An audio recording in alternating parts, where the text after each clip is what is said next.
D'abord, je me félicite de la réaction du gouvernement israélien, mais je ne pense pas qu'il s'agit d'un tournant dans la mesure où dès le début de l'agression russe en février dernier, le gouvernement israélien avait voté à l'Assemblée générale des Nations unies pour condamner l'agression de la Russie.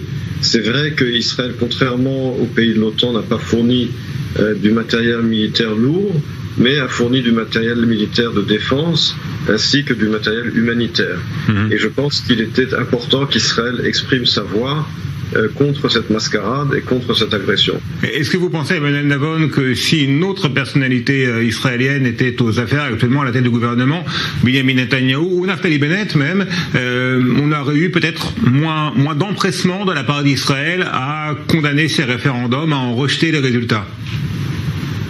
C'est possible dans la mesure où Benjamin Netanyahou et son entourage n'a jamais condamné l'agression russe et est resté très silencieux sur la guerre de la Russie contre l'Ukraine, et beaucoup de ses porte-paroles dans les médias avaient critiqué le fait qu'Israël finalement avait condamné la Russie. Donc c'est possible. On se souvient que lorsque Naftali Bennett lui-même était Premier ministre, il était resté beaucoup plus circonspect sur cette question que Yair Lapid.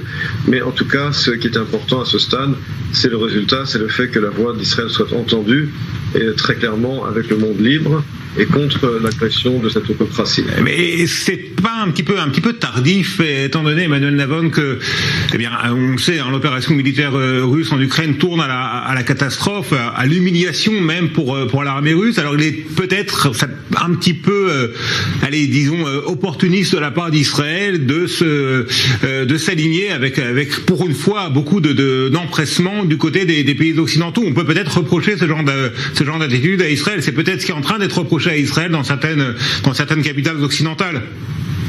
Vous savez, lorsque la réaction d'Israël n'avait pas été assez ferme, on accusait Israël de ne pas avoir réagi. Maintenant qu'Israël a réagi, on l'accuse d'opportunisme.